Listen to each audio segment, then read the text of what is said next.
Babe, are the Colts the least threat? I know Brad Sham, he's rolling over in his grave listening to this. Are the Colts the least threatening team that you've seen on film from a Cowboys opponent this year?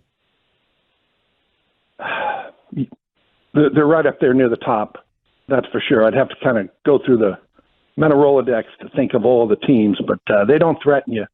And I actually feel sorry for Matt Ryan coming into this game. I just don't see how they're going to protect him. Yeah. And if you watch the Giants, which I know everybody did, matter of fact, the whole world did when you looked at the numbers. Yeah. They came out. They were not putting Daniel Jones behind center. I mean, in terms of dropping him in the pocket. They bootlegged, they rolled him. It was everything but taking that drop like a drop back pass, right? Well, Matt Ryan doesn't have that ability, obviously, at his age, at 37. And I mean, he's going to just be a sitting duck. Now, the Cowboys, as we know, they have the most sacks in the league. The Colts have allowed the most sacks in the league. You got a 37-year-old quarterback that can't move, and that's just going to be a bad day at the office for Matt Ryan. Babe, do you think that the penalty issues, which obviously cropped up big time again on Thursday and were discussed a lot yesterday in the locker room, do you think that the penalty issues can realistically be remedied, or is this just a line that everybody's going to have to push in the locker, is that we're not accepting this, but in reality this will probably always be an issue? I would say the latter, because we've seen enough evidence that they're going to be a highly penalized team, right? I mean, everybody has that game where, there's an officiating crew. They call a few more penalties than the other crew, but it's been pretty much a constant. The ones that I don't like, and I know they want to play to the edge and play to the echo of the whistle and all that, but they've had more personal foul, unnecessary roughness penalties by far than any team in the league. And those are the ones that get you because they're post-play fouls. Things happen, contesting for balls, pass interference, OPI. Those things come up during the course of a game. They do. They happen. You're going to get penalties. But when you get those dead ball penalties, number one, they're automatic first downs. They're 15-yard penalties, and they're avoidable. And the false start issue they had this past week, that kind of cropped up. They hadn't had a ton before that. But, I think you're just going to say we're going to live with them. And I will say very quickly, because I did a deep dive on this, believe it or not, penalties do not necessarily equate with not winning football games.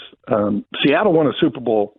They were the most heavily penalized team in the NFL. That's a Dan Quinn staple. Kansas City Chiefs won a Super Bowl. They were the most heavily penalized team in the NFL. So I know we all think, well, you can't live with penalties. And trust me, it's no fun playing quarterback when all of a sudden you're 1st and 15 all game or 2nd and 20, which the Cowboys have been able to overcome, quite honestly, many, many times. But you just don't want to play football that way. But by the same token, I think we have enough evidence that they are going to be a heavily penalized team. Is it even more concerning to you that some of their more penalized games, like this last one, they're at home? Like usually you see like a heavily penalized game from a team because they're pre-snap, they're on the road, but these have been at home. Right. And hey, they're going to try to clean that up this week, obviously. I know there's been a special emphasis paid to it, but you're exactly right. You're home, and the false start penalties would be a little disconcerting. But it's not always.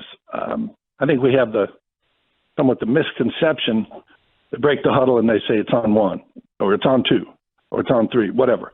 There's a lot of moving parts. You're changing plays, things like that. So they have to, in their practice, they have to get that kind of just screwed down that we know when we're going. We had a number of times, as you saw, where they've got two guys moving at the same time. Well, that's not, I forgot what the snap count was on, right? In 8th grade, that's what happens, right? Left guard snap, he said, I thought it was on 2. Mm-hmm. They've got some other issues going on just in terms of formation and motion, and two guys moving at the same time. Had a couple of those on Thursday against the Giants, and those are the type of penalties that are avoidable. Babe Laufenberg here on Shan and RJ 105.3 The Fan. Your initial reaction, and how do you feel about it now, if different, over the Jeff Saturday hire? Well, the initial reaction was, come on, you're kidding. Because it's never, to the best of my knowledge, it's never happened before. And Obviously, everybody has weighed in on it. And if you did it, I could have seen it as an out-of-the-box hire if you had done it after the season, and given the guy the opportunity to get in and go through the OTAs and the mini camps and training camp. But to just plop a guy in mid-season just seemed a little crazy. And it's not so much knowing when to call timeouts, which obviously they butchered on Sunday. It's setting up the schedule for the week and setting up the schedule for your coaches and your allocation of time during practice. All that stuff is really a huge part of what a head coach does. So to be plopped into a group of guys, I'm sure he's met all those guys, but to be plopped in mid-season, I don't know how you function like that, but obviously they're not functioning very well. But the notion, we see it, obviously we've seen it in basketball where guys do not have coaching experience. Football's a little bit different. But if you told me, hey, I've seen a couple of Jason Witten's high school games, and I understand they're high school and all that good stuff, but man, that's a well-coached team. You go out and they're disciplined, and you just doesn't take you long, even if you didn't know Jason Witten was the coach, to say, that's a well-coached team. I think Darren Woodson could jump in and figure it out. I'd hire Troy Aikman to jump in and figure it out. Now, do I think this is going to start a whole rush of guys going from the broadcast booth to becoming head coaches without coaching experience? I don't think so. So I will tell you, this week when I walked into that Mike McCarthy's presser on Monday, he was kind of looking at me a little sideways like, okay, is it you or is it Peyton coming to get my job? What aspect of coaching, Babe, do you think is maybe a little bit overrated, as some co-hosts on this show have maybe suggested at times? Like what could Saturday, use as a shortcut? What shortcut will Saturday be able to have that maybe, an experienced coach gets too much credit for? Leading That's men. A good question, but pardon me? The leading the men aspect, just uniting the guys in terms of a message versus X's and O's? No, I think that's a big part of it. And he's got 20 other coaches in the building, right, with X's and O's, and a whole fan base out there that's ready to call plays for you. Right.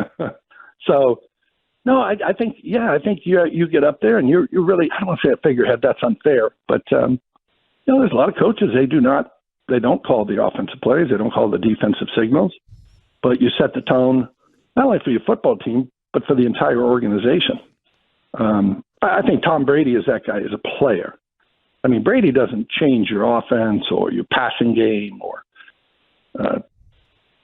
even the football team. He does all that, but he also changes the organization. I think if Tom Brady shows up, even at 45, to wherever he shows up, let's just say he went to a new team next year, that organization just got about 40 or 50% better than they were, because he's going to be demanding of everybody in the building, because he demands, obviously, a lot of himself. Babe, 1 week from now when you're on the air, are we going to be asking you a bunch of questions about Odell Beckham and how he fits in now that he's signed? Yeah. If I were Odell, why wouldn't I sign here? I'll put that question to you guys. Why wouldn't I sign here? Makes the most sense to me. Well, Buffalo's probably closer to a title. That's the reason. Yeah, or Kansas City or whoever. What?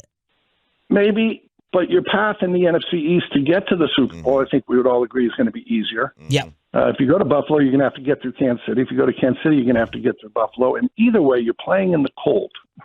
Yeah. So, I mean, the marketability here, I know New York is New York, but I would tell you that it's bigger here. Hey, Cowboys just played a game against a relatively average New York Giant team. Yeah. That just drew the highest ratings in the history of television football. So, I mean, you have no state income tax here. There are just so many things to sell, and I think there's probably no better salesman than the Cowboys owner, right? No. And Odell is basically taking a recruiting trip. The strange thing is, we don't see this, right? I mean, we're in week 13. Trade deadline's over. You don't. A guy isn't out there like Odell in week 13.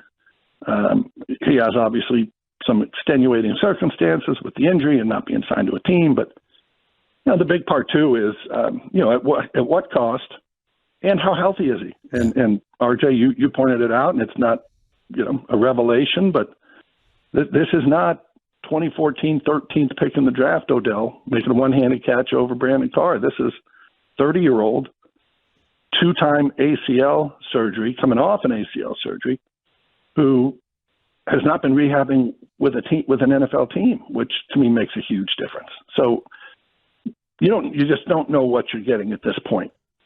Really enjoyed it as always. Thank you, babe. We'll be listening Sunday night. Okay, you guys want to call me Princess Diana from here on in? Or? No, I want to call you TCU assistant coach or UTEP cheerleader based on your Twitter account. Very impressive. I'm both. Okay, thank you, guys. Thank you, brother.